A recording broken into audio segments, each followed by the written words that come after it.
नमस्कार मित्र हो. हरेश्वर बर्ड व्हॅलीमध्ये आजच्या 2024च्या दसऱ्यानिमित्त तुमचं स्वागत आहे. सर्वांना दसऱ्याच्या शुभेच्छा. आणि ह्या हरेश्वर बर्ड व्हॅलीमध्ये आता आम्ही आज दसऱ्याची पूजा करणार आहोत. तर मी आणि राम वाकळे माझा सहकारी मित्र आम्ही दोघंजण आहोत. हां, लावगंध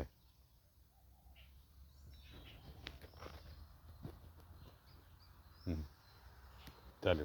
आता मी तुला लावतो, कारण आमचे दोन सहकारी हे दसऱ्यानिमित्त सीमोल्लंघनानंतर मासे आणायला गेलेले आहेत. पिंजरा काल त्यांनी टाकला आहे तयारीनिशी, पण अद्याप काही आलेले नाहीत. पण दरम्यान आता आम्ही आता पूजा करून घेतो. तर राम, तू प्रत्येक हाताराला गंध लावळीने. आता हे जे आहे ते पलटी म्हणतात, त्याला पलटी पत्रा. हा पेंटिंगच्या वेळी कामाला येतो, किंवा इतर वेळी घट्ट दाटून एखादी वस्तू भरायची असेल चिरेमध्ये तर तो कामाला येतो. ती त्यांनी नायलॉनची दोरीसुद्धा एक शस्त्र आहे, ती आम्हाला ठिकठिकाणी उपयोगाला येते. त्यानंतर ती एक मिनटं मला तुझ्याला हां, इथनं सुरुवात करा. तर हे जे आहे हे झाडाला आळं करणारं खुरपणारं हे खोरं आहे. आणि त्याच्यानंतर जे आहे ही फुकारणी आहे. ही आम्हाला चूल पेटवताना ज्यावेळेस आग विझते आणि वरती ज्यावेळेस ती वापरली जाते, ही पुरातन काळातली फुकारणी आहे. त्याच्यानंतर ही लोखंडी सांडशी, ही सुद्धा जवळजवळ 100 वर्ष जुनी आहे.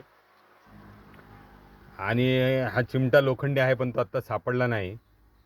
त्याच्यानंतर हा वरिंबा आहे, की भिंत बांधताना किंवा जमिनीचा पाया घेताना याचा उपयोग असतो, त्याची ती दोरी. त्याच्यानंतर हे लायटरसुद्धा आम्हाला उपयोग आहे, कारण काडी इथं पेटतच नाही, वाऱ्यामध्ये राहतच नाही. त्याच्यानंतर तो आम्हाला पापड वगैरे, भाजी फोडणीला वगैरे तो झारे आहे तळण तळायला. त्याच्यानंतर ते पोगर आहे, एखाद्या पत्र्याला वगैरे बोळ पाडायचा असेल तर. आता आपण पुन्हा इथे येऊया. हे गार्डनिंगचं मटेरियल आहे. त्याच्यामध्ये ते खुरपं आहे, विळा म्हणतात त्याला. त्याला बारीक अशी धार असते. आणि त्याच्यानंतर हे सिकेटर आहे, फुलझाडांच्या किंवा फळझाडांच्या फांद्या तोडण्यासाठी, लाल रंगासाठी. ही मोठी कात्री आहे, कोयनेल किंवा मोठं गवत कापण्याची.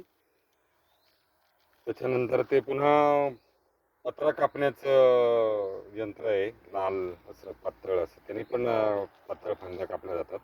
त्याच्यानंतर ही करवत आहे. पूर्वी 2 बाजूंनी 2 माणसांनी ओढायची करवत असायची, आता ही सिंगल माणसाने ओढायची करवत आहे. त्याच्यापुढे तुम्ही पाहताय की इलेक्ट्रिशियनचे ज्या वस्तू आहेत, स्क्रूड्रायव्हर, 4 हेडेड स्क्रूड्रायव्हर, टेस्टर, त्याच्यानंतर पक्कड, त्याच्यानंतर हे गाडीचे बंद वगैरे पडली, प्लग साफ करायचा तर प्लग पाना. त्याच्यानंतर हा ब्रश, परवा तो उपयोगाला आला. त्यानंतर ही नव्या पद्धतीची हातोडी, आणि ही कटावणी म्हणतात त्याला. ह्याला तार ओढताना, तारेचं कंपाऊंड करताना ह्याला हे भाग असतो, किंवा एखादी वस्तू काढताना ओढताना तिचा वापर होतो. त्याच्यानंतर हे आहे ती बॅट. आजच्या काळात ही मस्किटो बॅट हे सुद्धा एक शस्त्र आहे, कारण रात्रीची झोप सुखकर लागण्यासाठी, आता डास नाही म्हणा, पण आम्ही त्याचा उपयोग करतो. त्याच्यानंतर हे आहे पाण्याचं ड्रम, हे सुद्धा एक आहे. स्वच्छ पाणी पिता येतं आणि पाहिजे तसं पाणी वापरता येतं. त्याच्यानंतर हा आहे वॉकी टॉकी. वॉकी टॉकीचे हे 2 सेट आहेत. आणि हा मोबाईल, हे मोबाईल सुद्धा आजच्या काळातलं शस्त्र आहे जनसंपर्क करण्याचं. त्याबरोबर कोंबड्या अतिशय वेगाने या ठिकाणी इकडे आलेल्या आहेत. काहीतरी गडबड झालेली आहे तिकडे, त्यांनी मुंगसाला वगैरे पाहिलेलं असावं. आणि ठीक आहे, धन्यवाद. आपण आता पुन्हा पूजा, दसऱ्यानिमित्ताने शस्त्रपूजा आपण केली, आणि त्या शस्त्रपूजेचा आम्ही दोघांनी आम्ही त्याचा शस्त्रपूजा केलेली आहे. यस, अशी शस्त्रपूजा संपन्न झालेली आहे मित्र. तर खरं तर शस्त्राचा संबंध हा चातुर्वर्ण्यांपैकी क्षत्रिय, वैश्य आणि शूद्र ह्या जातींच्या संदर्भात होता. आणि ज्यांचा काही शस्त्राशी संबंध नाही, अशी लोक दसऱ्याच्या दिवशी काठ्या घेऊन रस्त्याने हाफचड्डीतनं आता फुल पॅन्टमध्ये येऊन संचलन करतात. हे काही मनाला पटतच नाही. आणि 12 बलुतेदार, 18 आलुतेदार, बरोबर आहे की नाही राम? तू सांग बरं याच्याविषयी जरा. आता तू ग्रामीण भागात शेती केलेली आहे, एवढा सायकोलॉजीचा तू शिक्षण घेतलेलं आहे, आणि तरीसुद्धा या ठिकाणी निसर्गामध्ये, ह्या निसर्ग केंद्रामध्ये तू रमतोय आणि ह्या पर्यावरणपूरक कामाला तू मदत करतोय.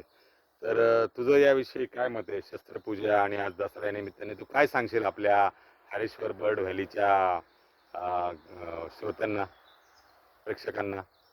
कारण हे प्रत्येक शस्त्र जे आहे हां. हे शस्त्र आम्हाला इथं डेव्हलपमेंटसाठी उपयोगाला येतं हां. आणि प्रत्येक कामासाठी उपयोगाला येत असल्यामुळं हां. आणि हे आमचं एकदम अतिशय महत्त्वाचं साधन असल्यामुळं हां. आम्ही त्यांची आदरपूर्वक पूजा केलेली आहे.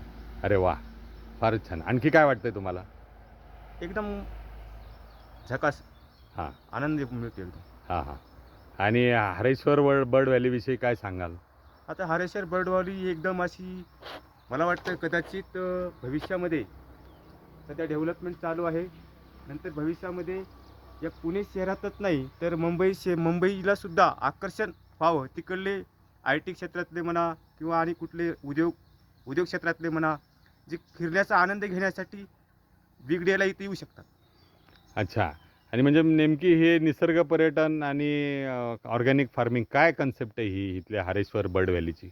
म्हणजे इथे तुम्हाला निसर्ग पक्षी निरीक्षण करता येईल. त्यानंतर आपल्याला जी संस्कृती आहे, संस्कृतीचं पण दर्शन घेता येईल. संस्कृती. हां. हां. म्हणजे आपण इथं नाथ प्रतिष्ठान असं एक उभा करणार आहे. त्याचा सुद्धा तुम्हाला आनंद घेता येईल. गाथा परिवाराचं हां. कीर्तन प्रशिक्षण केंद्र. हां. त्यानंतर नाना नानी पार्क म्हणजे विसावा घेण्यासाठी तुम्हाला एक पार्क पण उभा हां, करण्यात सिनियर सिटीजन, आलेलं ज्येष्ठ आहे. नागरिकांना, बरोबर ना? सिनियर सिटीजन, ज्येष्ठ नागरिकांना. हां. हां. आणि काय आणि सांगाल? आपल्या इथे पूर्ण असे अनेक रंगीबेरंगी तुम्हाला फुलांचं दर्शन घेता येईल. ह्या फ्लॉवर बेडमध्ये समोरचा फ्लॉवर बेड. हा आयलंड आहे. डोळ्याच्या आकाराचा हा एक भाग आलेला आहे. पलीकडनं ओढ्याचा ओळ आहे आणि पाठीमागून ओढ्याचा ओळ आहे, आणि मध्ये हा मातीचं डिपॉझिशन झालेलं आहे, सॉइल डिपॉझिशन आणि इथूनच अनेक 1.5 वर्षापासून. किलोमीटरला हरेश्वर मंदिर आहे पुरातन. हा. आणि त्यानंतर इथूनच डाव्या हाताला पाची पांडवाचे 5 मोठमोठे त्यांनी बांधलेले त्या पुरातन हौद आहेत. हा. माझे आणि सहकारी आपला नॅशनल हायवे जातो. माझे सहकारी मित्र जे सांगतायत की ते हरेश्वराचा इथं एक 1.5 किलोमीटरचा ट्रेक आहे. तर ते हरेश्वराचं देऊळ मी तुम्हाला या ठिकाणी दाखवतो की हे हरेश्वराचं देऊळ आहे ह्या डोंगरावर, ह्या मधल्या डोंगरावर. आणि हा त्याचं काय सांगत होतात? ते हा, पाची स्टेट हायवे. पांडव पाची पांडव इथं हा, या वास्तव्याला समोरच्या होते. डोंगरावर. हा. हा. पाची पांडव इथं वास्तव्याला होते आणि त्यांची स्वतंत्र अशी त्यांनी एक मोठमोठी अशी पाण्याचे हौद बांधलेले आहेत. म्हणजे टाकं म्हणायचं त्याला. त्याला टाका म्हणतात. ते पण ते आहे. शिवकालीन टाके आहेत की पांडवांनी बांधलेले? पांडवकालीन आहे. बर बर बर. अच्छा. आणि हे जो आपल्या संपूर्ण ह्या 100-200 एकराच्या बाजूनी जो हायवे गेलेला आहे त्याचं काय, अगदी रोड टच, त्याचं काय सांगाल? हा national highway 131. State highway state आहे. स्टेट हायवे 131 आहे. अच्छा. आणि आपण आता ज्या रानामध्ये उभे आहोत ते बोरचं रान, तर त्याच्यामध्ये आता काय काय करणार आहे तुम्ही? म्हणजे आपल्याला काही बी आपला जीवनाशक वस्तू जे लागतात आपल्याला म्हणजे भाजीपाला वगैरे याचं आम्ही उत्पादन घेणार आहे. अच्छा. आणि पक्ष्यांसाठी तुम्ही काहीतरी म्हणजे काय काय लावणार आहात? पक्ष्यांसाठी आपण काटेरी झुडपं, बोर, पेरू असे अनेक ज्यांना फळं आवडतात ते फळांचं आम्ही रोपण करतो. अच्छा. आणि या ठिकाणी आपण पट्ट्या पद्धतीने ज्वारी, बाजरी, सनफ्लॉवर म्हणजे सूर्यफूल, मका, पावटा अशी पट्ट्या पद्धतीने पिकं घेणार आहोत. म्हणजे एक संपलं की दुसरं, दुसरं संपलं की तिसरं, असं पक्ष्यांना या ठिकाणी खाता येईल आणि जेणेकरून पक्षी येतील. आता जवळजवळ 64 प्रकारचे पक्षी आहेत या ठिकाणी. तर धन्यवाद मित्रहो. हरेश्वर बर्ड व्हॅलीच्या निमित्ताने आज दसऱ्यानिमित्त पुन्हा तुम्हाला शुभेच्छा. धन्यवाद. जय हिंद, जय महाराष्ट्र. अशा रीतीने दसऱ्याची शस्त्रपूजा संपन्न झालेली आहे आणि हे जे आपण आहोत हे बेस कॅम्पच्या ठिकाणी आहोत. जे काय कृत्रिमता आहे ती फक्त एवढीच आहे 1-5 गुंठ्यामध्ये. तर आणि ते आता पूर्ण झालेली आहे पावसामुळं आणि आतमध्ये फरशीचं काम केल्यामुळे ते थांबलेलं आहे. बाकी धन्यवाद. जय हिंद, जय महाराष्ट्र. हे आता एक शेवटी दाखवतो. हे चूल आहे जवळजवळ 100 वर्षापूर्वीची, म्हणजे शेगडीच म्हणायची तिला. बादलीच्या आकाराची ही शेगडी आहे आणि तिला मध्ये गज टाकलेले आहेत आणि खालून घाणा घालायला लाकडं घालायला जागा ठेवलेली आहे आणि वरती बरोबर कढई तवा वगैरे सगळं बसतं आणि कॉम्पॅक्ट पद्धतीने गॅस शेगडीसारखंच फुल त्याच्यावर स्वयंपाक होतो आणि प्रचंड उष्णता मिळते असं हे आहे. धन्यवाद. जय हिंद, जय महाराष्ट्र.